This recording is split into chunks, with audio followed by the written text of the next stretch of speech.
Hello guys and good day. This is our discussion pertaining to our experiment which names the carbohydrates or the qualitative analysis of carbohydrates. Now, the outline of our discussion guys, na browser naman na ito, will be i-discuss natin the qualitative analysis for carbohydrates such as the Molish test or general test for carbohydrates. And discuss din natin yung principles about the Bayes test. And next is for the next will be Benedict's test. Okay. Next is Seliwanov's test and fermentation test. And finally, for the iodine test. Okay, now let's start our discussion proper and puntahan natin ang una natin. Okay. Okay, first and foremost ang objectives ng ating experimentary are to identify common carbohydrates in nature, classify the different carbohydrates, and perform simple qualitative tests for carbohydrates. Now, the procedure here, as stated here, the first and foremost test na kinonduct natin, guys, is yung Molish test. Okay, ano ba yung Molish test? Ang principle lang naman ito is if there is a present carbohydrates in our sample. So, syempre, since lahat ng mga samples natin, guys, ay puro carbohydrates naman, so they will yield lahat sila ay magkakaroon ng positive test, which is, ayan, ilagyan natin ng Polish test. Imagine niyo na ay nagkaanak ng experiment. So, ayan. Okay, ano ba nangyari dito? Ayan ang naging results natin. Ayan ang naging results natin. All of them will give a positive test or positive result for our Molish test. Of course, that is a reality.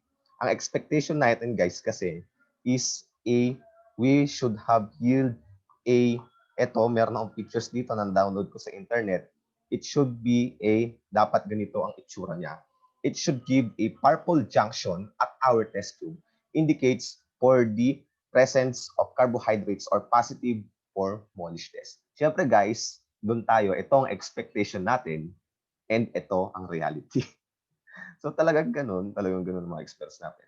Okay, next natin, second test na kinonduct natin sa ating experimentary is the Bayes test or test for pentoses. Now, in our test tubes here, we have arabinose, glucose, maltose, and water. Okay, saan ba dito? Ang dapat mag-positive dito, guys, is yung arabinose because this one here is the only pentose. Ito ay hexose, and this one, we all know this, maltose is a disaccharide, and water, which serves as a blank. So, ganito nangyari. Naglagay tayo ng orsinol, heat in a water bath, and voila. Meron tayong blue-colored solution that indicates for the positive for orsinol. Okay? Tignan nga natin kung tumugma siya sa ating reality. Okay, this is a Benedict's test. Okay, barcodes. Okay, meron ba tayong Bayes test dito? Titignan ko lang Hydrolysis test for sucrose.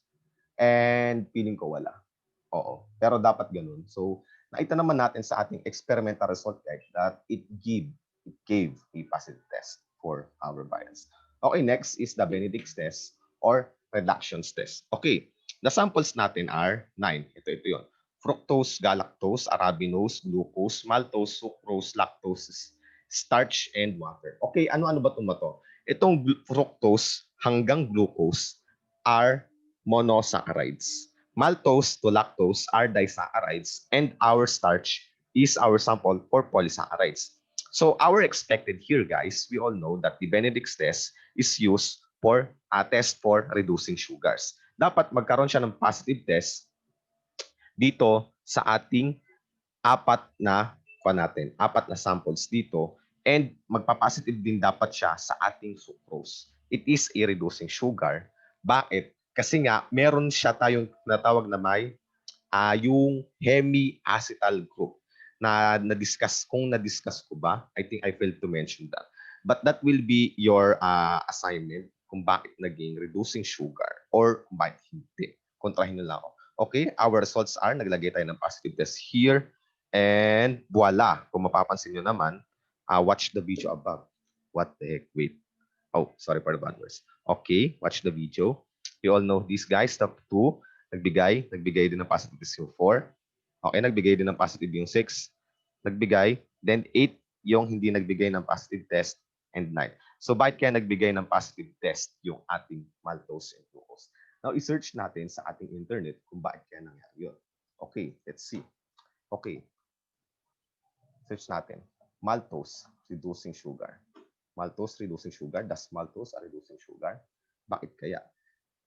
Okay, reducing sugar daw siya kasi meron siyang anomeric carbon that opens to aldehyde group. Meron siyang alpha glycosidic linkage. Okay, next naman natin is yung sucrose.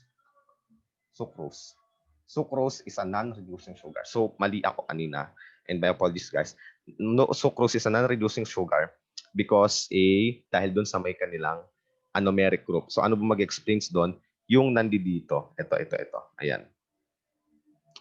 Yung group natin dito. So, dapat may OH group tayo dyan para ma-classify natin siya as a anomeric group.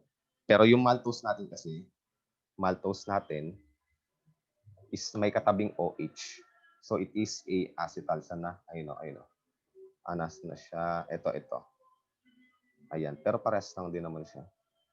Ayan. So it is a reducing sugar formula. Kasi meron siyang dito. OH here. While sa may sucrose natin is ano bang nagdi-differentiate sa kanila? It boasts alpha anomeric carbon. Teka. And I will explain that later na lang. Pero proceed tayo sa discussion natin. Okay.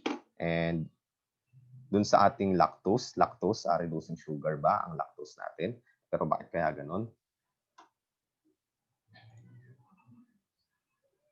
Okay, it is a reducing sugar. Pero bakit kaya nagbigay ng positive test ang ating natin, ang ating glucose, ang ating sucrose? Probably the explanation here, guys, maybe our samples is contaminated. Siguro, contaminated siya. That will be the sources of error of our experiment here. Okay. Next naman natin, guys, is Seliwanov's test. Seliwanov's test is used for, nandito siya. Seliwanov's test is used to,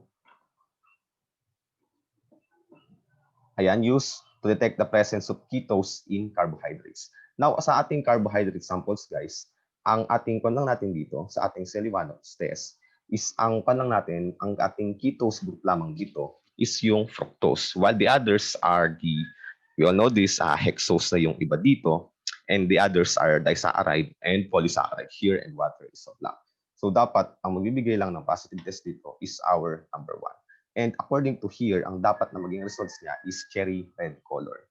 Cherry red color ang dapat maging positive results niya.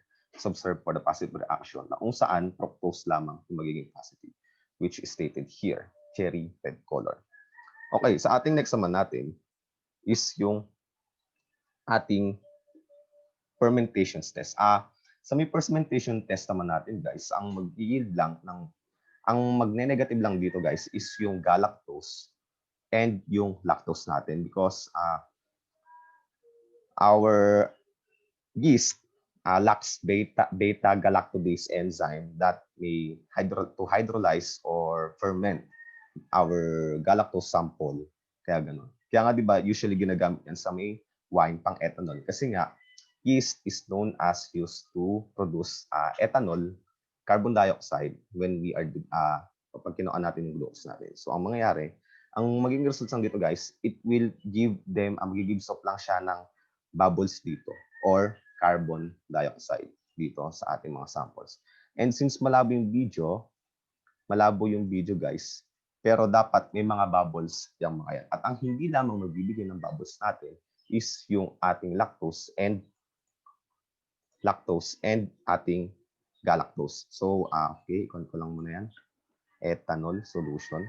Edit ko lang yung PowerPoint mamaya, guys. Let's proceed to our discussion. Okay, next naman is the iodine. This is used to test for our polysaccharide or starch solution. Okay, ang magigib lang ng positive result dito, guys, is yung ating starch natin that will yield a blue solution. While sa may glucose and sucrose natin and water, there will be no positive result. And as you can see here from our experimental result here, guys, the only test tube 1 or the starch will yield a blue iodine. Kasi nga magkaroon sila ng metal ligand complex para siya magkaroon ng blue colored solution. And that's it for our discussion for experiment 3. I hope may naiintindihan kayo. And for the PowerPoints na ginamit ko dito, guys, is i-attach ko na lang siya sa inyong modules here. At isama na rin natin to. And ayan. So, ganun. Also, I will end my discussion here, guys. Thank you for listening, and I hope you learned something on this lesson. And goodbye.